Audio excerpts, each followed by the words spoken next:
ہوا ہے ان المرأۃ عورۃ، عورت چھپا کر رکھنے کی چیز ہے. ان المرأۃ عورۃ فاذا خرجت، جب وہ گھر سے نکلتی ہے استشرفها شیطان، اب شیطان جو ہے اس کو تاک میں رکھتا ہے. واقرب ما تکون بروحۃ ربها وهي في قعر بیتها، وہ اپنے رب کی رحمت سے قریب ترین ہوتی ہے جبکہ اپنے گھر کے بھی کسی اندرونی حصے. اسی لیے فرمایا مردوں کے لیے مسجد میں نماز افضل 28 گنا، اور عورت کے لیے گھر کی نماز مسجد سے افضل، گھر کے صحن کی مسجد سے افضل، دالان کی صحن سے افضل، کمرے میں اس سے افضل، اور کمرے کی کوئی بغلی کوٹھڑی ہے تو اس میں سب سے افضل.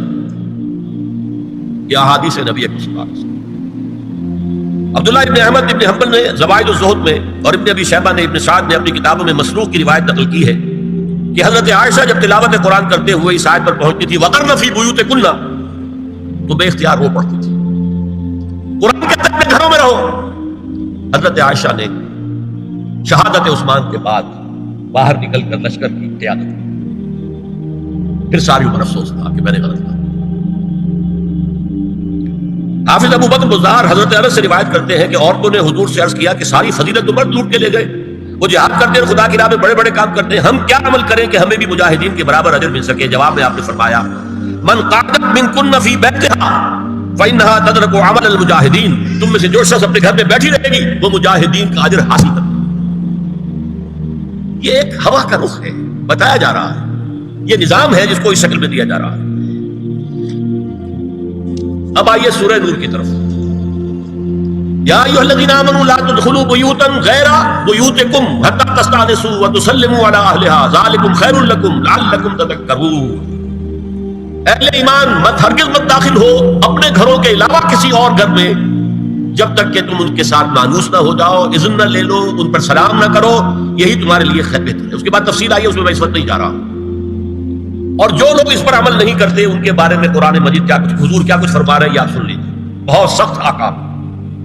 عن ابی ہریرہ رضی اللہ عنہ ان رسول اللہ صلی اللہ علیہ وسلم قال لو ان امرا اطلع عليك بغیر اذن فخذفته بحشاة ففقعت عینه ما كان عليك من جناح، متفق علیہ، بخاری اور مسلم دونوں کی ہے. اگر کوئی شخص تمہارے گھر میں بغیر اجازت کے داخل ہو جائے اور تم اس کی سزا کے طور پر اس پر کنکریاں پھینکو اور اس کی آنکھ پھوٹ جائے کنکری سے تو تم پر کوئی گناہ نہیں. بغیر اجازت کے گھر میں آ گیا ہے، بغیر اذن کے، بغیر استئذان کے کنکریاں مارو اور کنکری سے آنکھ پھوٹ جائے فما كان عليك من جناح، کوئی حرج نہیں. اب آ رہی ہے اصل آیت. قل للمؤمنین یغضوا من ابصارهم ويحفظوا فروجهم ذلك ازكى لهم ان الله خبير ما يصنعون. وقل للمؤمنات يغضضن من ابصارهن ويحفظن فروجهن ولا يبدين زينتهن الا ما ظهر منها وليضربن بخمرهن على جيوبهن ولا يبدين زينتهن الا لبعولتهن او آبائهن او آباء بعولتهن او ابنائهن او ابناء بعولتهن او اخوانهن او بني اخوانهن او بني اخواتهن او نسائهن او ما ملكت ايمانهن او التابعين غير اولي الاربة من الرجال او الطفل الذين لا يظهرون على عورات النساء ولا يضربن بارجلهن ليعلم ما يخفين من زينتهن وتوبوا الى الله جميعا ايها المؤمنون لعلكم تفلحون. یہ لمبی آیت ہے. اہل ایمان، اے نبی کہہ دیجئے اہل ایمان مردوں سے اپنی نگاہیں نیچی رکھا کریں اور اپنی شرمگاہوں کی حفاظت کریں، یہی ان کے لیے زیادہ پاکیزہ عمل ہے. ان اللہ خبیر بما یصنعون، اور جو کچھ وہ کر رہے ہیں اللہ اس سے واقف ہے. وقل للمؤمنات یغضضن من ابصارهن، اور مومن عورتوں سے بھی کہہ دیجئے کہ وہ اپنی نگاہیں جو ہے نیچی رکھا کریں. ویحفظن فروجهن، اپنی شرمگاہوں کی حفاظت کریں. وَلَا يُبْدِينَ زِينَتَهُنَّ إِلَّا مَا ظَهَرَ مِنْهَا، اور اپنی زینت کو ظاہر نہ کیا کریں سوائے اس کے کہ جو بالکل ظاہر ہو جائے. قُلْ لِلْمُؤْمِنِينَ يَغُضُّوا مِنْ أَبْصَارِهِمْ وَيَحْفَظُوا فُرُوجَهُمْ ذَلِكَ أَزْكَىٰ لَهُمْ إِنَّ اللَّهَ خَبِيرٌ بِمَا يَصْنَعُونَ. نوٹ کر لیجئے کہ یہ کہاں ہو رہا ہے؟ گھر میں داخلے کے بعد. گھر میں داخلہ اجازت سے، اور داخلہ ہوگا صرف محرموں کا. گھر کے اندر جو ہے وہ نامحرم تو نہیں آئے گا. یہ میں آگے بیان کر رہا ہوں. وَقُلْ لِلْمُؤْمِنَاتِ يَغْضُضْنَ مِنْ أَبْصَارِهِنَّ وَيَحْفَظْنَ مِنْ فُرُوجِهِنَّ، اور کہہ دیجئے مومن عورتوں سے بھی کہ وہ بھی اپنی نگاہیں جھکا کر رکھیں اور اپنی شرمگاہوں کی حفاظت کریں. ولا یبدین زینتہن الا ما ظہر منها. محرموں سے پردہ کیا ہے؟ محرموں سے اس کا نام ستر ہے. عورت کا پورا جسم سطر ہے سوائے چہرے کی ٹکیا اور یہ ہاتھ اور یہ پاؤں، بس۔ کیا مطلب ہے؟ بھائی بھی نہیں دیکھ سکتا بہن کے جسم کا کوئی اور حصہ، باپ بھی نہیں دیکھ سکتا بیٹی کے جسم کا کوئی حصہ، یہ سطر ہے، سطر محرموں سے پردہ ہے۔ وَلْيَضْرِبْنَ بِخُمُرِهِنَّ عَلَى جُيُوبِهِنَّ، یہ بھی گھر کے اندر کی بات ہو رہی ہے، کیونکہ میں پہلے بتا چکا ہوں جلباب ہوتا تھا جب گھر سے باہر نکلتی تھی عورت تو وہ اپنی چادر لپیٹتی تھی، لیکن چہرہ نہیں ڈھانپتی تھی، صرف چہرے کا حکم دیا گیا اس کے ضمن میں۔ وہ سورہ احزاب کی آیت میں رہ گئی تو میں بیان کروں گا۔ اور خمار اوڑھنی ہوتی تھی جو گھر میں اوڑھتی تھی، گھر میں ظاہر بات ہے کہ جلباب تو نہیں لیا جا سکتا، آخر گھر کا کام کاج کرنا ہے، ہلکی سی اوڑھنی وہ گھر میں، لیکن فرمایا وَلْيَضْرِبْنَ بِخُمُرِهِنَّ عَلَى جُيُوبِهِنَّ، اور انہیں چاہیے کہ اپنی اوڑھیوں کے، بکل اوڑھنیوں کے، اپنے سینوں کے اوپر، گریبانوں کے اوپر بھی مار لیا کریں۔ اب اس کے بعد فرمایا وَلَا يُبْدِينَ زِينَتَهُنَّ إِلَّا لِبُعُولَتِهِنَّ، اب یہاں یہ زینت کا لفظ آ رہا ہے چہرے کے، اور چہرے ہی میں کچھ سنگھار بھی ہوتا ہے۔ اب ان کے لیے کہا گیا کہ چہرے کی زینت، تو چہرے کے اوپر اگر کوئی بناؤ سنگھار ہے، زیور ہے، تو اس کی زینت نہ ظاہر کریں، مگر اب یہ یہاں تفصیلی آئی ہے جو محرم ہے ان کی تفصیل، تو فرمایا جن کے سامنے ظاہر کر سکتی ہے الا لبعولتہن، سب سے بڑھ کر تو شوہر، اور آبائہن، اور اپنے باپ۔ اچھا باپوں میں نوٹ کیجیے، باپ حقیقی ہو، اخیافی ہو، اللاتی ہو یا رضاعی ہو، یہ چاروں قسم کے باپ اس میں شامل ہیں۔ جس عورت نے دودھ پلایا تھا اس کا شوہر بھی باپ ہے۔ اور آبائے بعولتہن، اپنے شوہروں کے باپ، یا ابنائہن، ان کے اپنے بیٹے، بیٹوں میں بھی آئیں گے چاروں، اللاتی، اخیافی، عینی اور رضاعی۔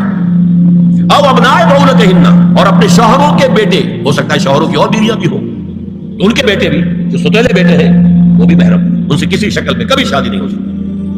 او اخوانہن، یا ان کے بھائی، او ابنائہن، یا اپنے بیٹے، او ابنائے بعولتہن، یا اپنے شوہروں کے بیٹے، او اخوانہن، یا اپنے بھائی، او بنی اخوانہن، یا اپنے بھائیوں کے بیٹے، او بنی اخواتہن، اپنا بھتیجا، شوہر کا بھتیجا نہیں، اپنا بھتیجا محرم ہے، اپنا بھانجا محرم ہے، شوہر کا بھانجا محرم نہیں ہے۔ او نسائہن، یا ان کی عورتیں، اپنی عورتیں، جان پہچان کی عورتیں، او ما ملکت ایمانہن، یا جو ان کے داہنے ہاتھوں کی ملکیت ہے، باندیاں، غلام۔ اس میں عرض کر چکا ہوں کہ اس میں کافی اختلافات ہیں، یہ بھی ہے کہ اس سے مراد صرف باندیاں ہیں، غلام مرد ہے، یہ بھی ہے کہ مرد بھی ہے، اور یہ بھی ہے کہ مرد جب تک کہ وہ باندی ہوگا، لیکن میں اس بحث میں یہاں نہیں جانا چاہتا، یہ پھر فقہ کی بحث ہو جائے گی۔ اب التابعین غیر اولی الارباح، کچھ ایسے لوگ بھی ہوتے ہیں، کوئی کسی کے گھر میں تو اندھا آدمی رہ رہا ہے، یا کوئی اور کسی وجہ سے کوئی مریض ہے، اسے آپ نے پناہ دے رکھی ہے، انہیں عورتوں سے کوئی سروکار نہیں ہوتا۔ اب الطفل الذین لم یظہروا علی عورات النساء، یا وہ بچے کہ جن پر ابھی عورتوں کے پوشیدہ حالات واضح ہی نہیں ہے، پتہ ہی نہیں ہے، ابھی انہیں جنس کا کوئی احساس ہی نہیں۔ یہ ہے فہرست جو دی گئی ہے کہ جن کے سامنے عورت کھلے چہرے کے ساتھ اور اپنی جو اضافی زینت بھی ہو، کوئی زیور وغیرہ یا کوئی بھی سرما وغیرہ ڈالا ہوا ہے یا کوئی سرخی کو لگائی ہے معمولی سی، تو اس کے ساتھ آ سکتی ہے، اور یہ وہ رشتے ہیں کہ جن سے کسی حالت میں بھی نکاح نہیں کی۔ آگے سنیے، وَلَا يَضْرِبْنَ بِأَرْجُلِهِنَّ لِيُعْلَمَ مَا يُخْفِينَ مِنْ زِينَتِهِنَّ، اور چلتے ہوئے اپنے پاؤں زور سے نہ مارے کہ ان کی زینت ظاہر ہو جائے۔ اگر کوئی پازیب پہنی ہوئی ہے، کوئی جنو وغیرہ ہے، تو اب اگر پاؤں مار کر چلے گی تو خواہ ذہن جائے گا بیٹھے ہوئے کہ کوئی خاتون جا رہی ہے۔ یہاں تک اس کے علاوہ یہ بھی ہے، تعطر کے بارے میں فرمایا ہے کہ اگر عطر لگا کر کوئی عورت گھر سے نکلی ہے، اذا استعارت المرأة فمرت على القوم ليجدوا ريحها فهي كذا وكذا قال قولا شديدا۔ اس ابو داؤد کی روایت حضور نے فرمایا جب کوئی عورت عطر لگا کر، خوشبو لگا کر نکلتی ہے کہ لوگ اس کی خوشبو سوگے یا اس کو اوپر مطلع ہو جائیں تو ایسی ہے ایسی ہے، بہت سخت الفاظ حضور نے استعمال کیے کہ جس کو راوی نے نقل نہیں کیا۔ عورت کے لیے خوشبو، عورت کی آواز کا پردہ ہے۔ اب دیکھیے کس حد تک نماز میں اس وقت عورتیں بھی شریک ہوتی تھی، اگرچہ حضور نے فرمایا مردوں کی صف بہترین سب سے آگے والی ہے اور سب سے بری صف سب سے پیچھے ہے، کیونکہ اس کے پیچھے پھر عورتوں کی صف ہوتی تھی، اور عورتوں کے لیے سب سے اچھی صف سب سے پچھلی والی ہے اور سب سے بری سب سے آگے والی ہے۔ سب سے آگے والوں کے سامنے پھر مرد ہوتے تھے، ان کی پشت ہوتی تھی۔ تو اسی طریقے سے اگر غلطی کی ہے تو مرد جو ہے کہے گا سبحان اللہ، امام سے غلطی ہو گئی ہے، مرد کیا کہے گا؟ سبحان اللہ۔ عورت کیا کرے گی؟ اپنے ایک ہاتھ کے پشت پر اپنا ہاتھ مارے گی، اپنی آواز نہیں نکالنی، آواز کا پردہ، چھونے کا پردہ یہاں تک ہے کہ حضور نے کبھی کسی عورت سے ہاتھ نہیں ملایا، اور آپ جب بیعت بھی لیتے تھے تو بس زبانی الفاظ کہلوائے اور کہا ٹھیک ہے بیعت ہو گئی، یا ایک کپڑا پکڑا، اس کا ایک سرا اپنے ہاتھ میں دوسرا سرا اس خاتون کے ہاتھ میں، یا ایک کشت کے اندر پانی بھرا، اس میں ایک طرف اس نے انگلیاں ڈال لی اور ایک طرف حضور کی انگلیاں۔ لیکن مسافر لا اسافر النساء، ایک دفعہ ہوا بھی کہ بعض خواتین نے جب بیعت کی ہے تو پھر انہوں نے ہاتھ آگے بڑھایا مسافر کے لیے، حضور نے فرمایا انی لا اسافر النساء، میں عورتوں سے مسافرہ نہیں کرتا۔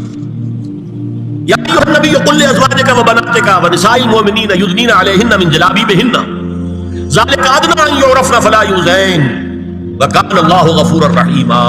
اے نبی صلی اللہ علیہ وسلم کہہ دیجئے اپنی بیٹیوں سے اور اپنی بیویوں سے اور مسلمانوں کی خواتین سے۔ اب دیکھیے یہ سورہ احزاب ہی میں ہو رہا ہے، شروع میں یا نساء النبی سے بات چلی، استئذان بھی صرف نبی کے گھر میں داخل نہ ہو اس کے بغیر، آگے چل کر سورہ احزاب ہی میں عام بھی کر دیا، قل لازواجک وبناتک ونساء المؤمنین، کہہ دیجئے اپنی بیویوں سے، اپنی بیٹیوں سے اور اہل ایمان کی خواتین سے، یدنین علیہن من جلابیبہن، کہ وہ اپنے چہروں کے اوپر اپنی جلباب کو لٹکا لیا کریں، چہرہ چھپ جائے۔ اب اس کی تفسیر میں چاہتا ہوں کہ آپ کو جو مختلف مفسرین نے کی ہے وہ آپ کے سامنے میں رکھوں۔ حضرت عبداللہ ابن عباس نے اس آیت کی جو وضاحت فرمائی ہے اسے حافظ ابن کثیر نے اپنی تفسیر میں اس طرح نقل کیا ہے، اللہ نے مسلمان عورتوں کو حکم دیا ہے کہ جب وہ کسی کام کے لیے گھروں سے نکلے تو اپنی چادروں کے پلو اوپر سے ڈال کر اپنا منہ چھپا لے اور صرف ایک آنکھ کھلی رکھے، دونوں آنکھیں بھی غلط ہیں۔ اور سن لیجیے، ابن جریر اور ابن منذر کی روایت ہے کہ محمد بن سیرین یہ ایک تابعی ہیں نے حضرت عبیدہ السلمانی یہ صحابی ہیں سے اس آیت کا مطلب پوچھا، انہوں نے جواب میں کچھ کہنے کی بجائے اپنی چادر کو اس طرح اوڑھا کہ پورا سر اور پیشانی اور پورا منہ ڈھانک کر صرف ایک آنکھ کھولی رکھی۔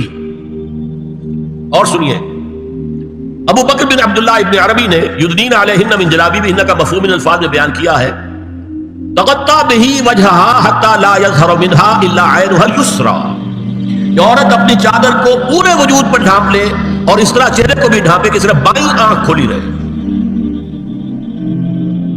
علامہ حمید الدین فراہی کو نظم قرآن کے فہم میں خصوصی مقام حاصل تھا، انہوں نے حجاب کے بارے میں اپنے ایک مکتوب میں ہاتھ اور چہرہ کھلا رکھنے کو جائز قرار دینے کے موقف کے بارے میں لکھا ہے کہ میری رائے میں نظم قرآن پر توجہ نہ کرنے سے یہ غلط فہمی پیدا ہوئی ہے۔ وہی بات کہ سورہ احزاب میں گھر سے باہر کا پردہ ہے اور سورہ نور میں گھر کے اندر کا پردہ ہے۔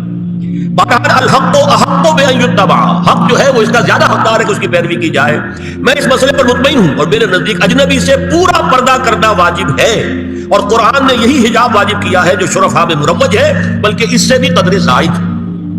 مولانا فراہی کا یہ مکتوب ماہنامہ حیات نو بلیریا گنج انڈیا کے اکتوبر 92 کے شمارے میں شائع ہوا ہے۔ یہ ہے علماء کی رائے۔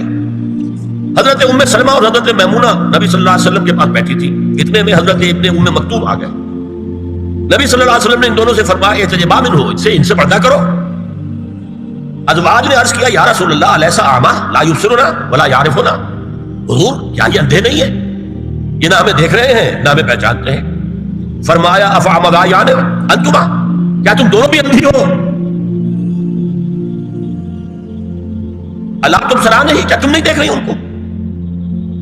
حضرت ام سلمہ تصریح کرتی ہیں ذالک بعد ان امر بالحجاب، یہ جب حجاب کا حکم آ گیا تھا تب حضور نے پھر یہ حکم دیا۔ اس کی وجہ کیا تھی؟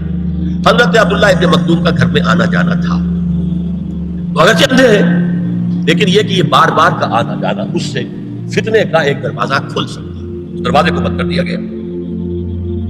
حضرت عائشہ کے پاس ایک نابینا آیا تو انہوں نے اسے پردہ کیا، کہا گیا کہ آپ اس سے پردہ کیوں کرتی ہیں، یہ تو آپ کو نہیں دیکھ سکتا۔ جواب میں حضرت ام المومنین نے فرمایا لاکنی انظر الیہ، میں تو اسے دیکھ رہی ہوں نا، اور مرد کو دیکھے۔ البتہ یہ کہ عام حالات میں آپ بازار میں چل رہے ہیں، عورت جا رہی ہے، کوئی باہر نکلنا پڑا ہے، تو اس حالت میں اگر وہ مرد کو دیکھتی ہے تو اس میں در حقیقت وہ فتنہ نہیں ہے کہ جو گھر میں آنے جانے والے لوگ۔ اب ایک آخری مسئلہ ہے، دو حدیثیں ایسی ہیں جو میری گفتگو کے خلاف جاتی ہیں اور میں دیانت کا تقاضا سمجھتا ہوں کہ وہ بھی آپ کے سامنے بیان کروں۔ حضور کے بارے میں یہ معلوم ہے کہ دو خواتین جو ویسے نامحرم تھیں وہ ان کے سامنے آتی رہی اور آپ ان سے ملتے رہے۔ ایک آپ کی سالی حضرت اسماء، حضرت عائشہ کی بہن رضی اللہ تعالی عنہ، اور ایک آپ کی چچا زاد بہن حضرت علی کی بڑی ہمشیرہ حضرت ام ہانی۔ یہ میں حدیث آپ کو سنا رہا ہوں۔ بکثرت احادیث سے ثابت ہے کہ حضرت اسماء بنت ابی بکر آپ کے سامنے ہوتی تھی اور آخر وقت تک آپ کے اور ان کے درمیان چہرے اور ہاتھوں کی حد تک کوئی پردہ نہ تھا۔